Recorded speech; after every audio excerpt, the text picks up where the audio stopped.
working together to tackle the greatest challenges our people face. Putin was launching indiscriminate attacks on civilians in Ukraine. In the wake of these attacks, today we held an urgent meeting of allies to underscore our solidarity with Ukraine and Poland. I also spoke to Polish President Duda this morning to offer my wholehearted support and assurance that the United Kingdom stands steadfastly behind him and his people at this worrying time. We should all be clear, none of this would be happening if it weren't for Russia's invasion of Ukraine. This is the cruel and unrelenting reality of Putin's war. As long as it goes on, it poses a threat to our security and that of our allies. And as long as it goes on, it will continue to devastate the global economy. 2/3 of G20 members are currently experiencing inflation rates over 7%. And the IMF predicts 1/3 of the world's economy will be in recession this year or next. At a time when countries are tentatively emerging from the ravages of the COVID-19 pandemic, households across the world have been hit by punishing price rises and are facing an uncertain future. When the G20 was established, it was with the acknowledgement that economic shocks are inherently global. Responding to them requires coordination and cooperation between the world's largest economies.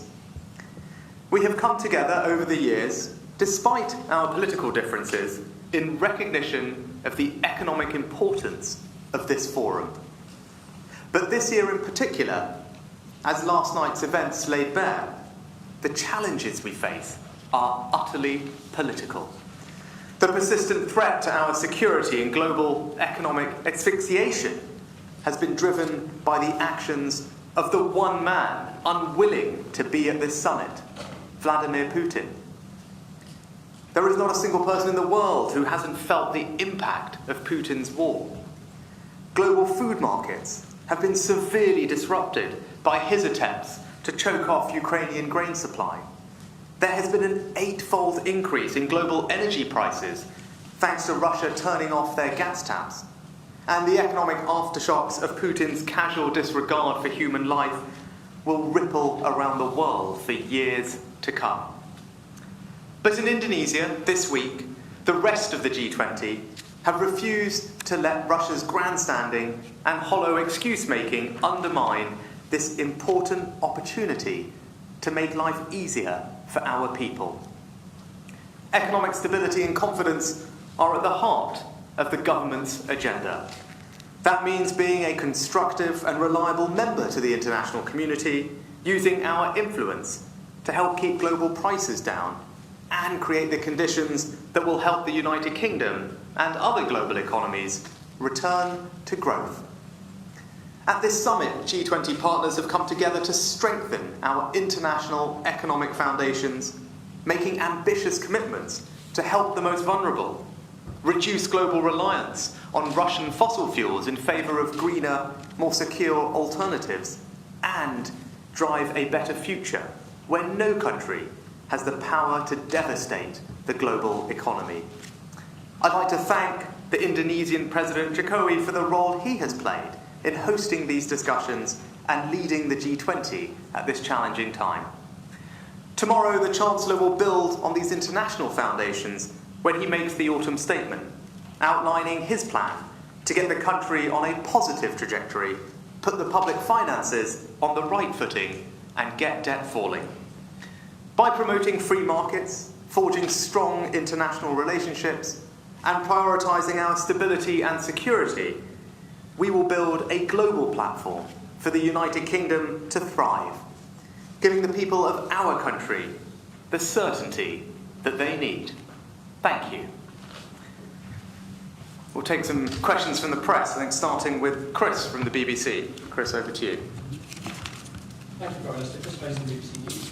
Yeah, I think you said what we heard from President Biden. He said it's unlikely that the explosion in Holland was caused by missiles that was fired from Russia. I think what UK intelligence reports are saying what you've heard from them. And if I may, what do you say to people today seeing this news who are deeply worried that a moment like this, even if not this particular incident, could see the UK drawn into a war with Russia?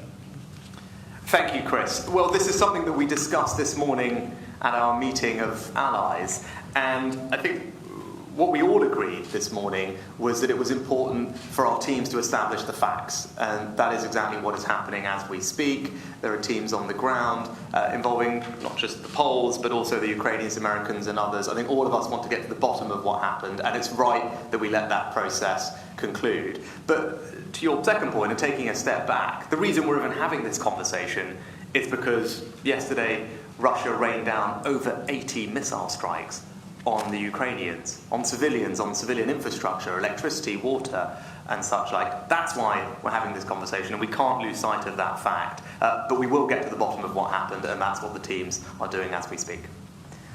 Anushka, ITV.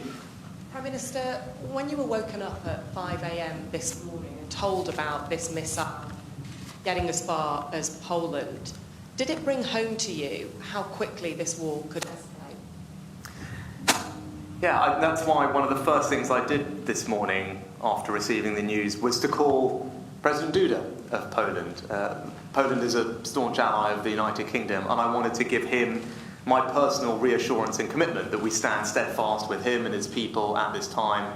We're there to help them with what they need and to express my sympathies for the loss of life that his country have experienced. But it does, as I was saying to Chris, just put in stark reality what happened yesterday. And I also spoke to President Zelensky earlier today with Prime Minister Trudeau, where he described what was going on in his country yesterday, and it's awful to hear. As I said, over 80 missile strikes targeting civilian infrastructure with the loss of civilian life.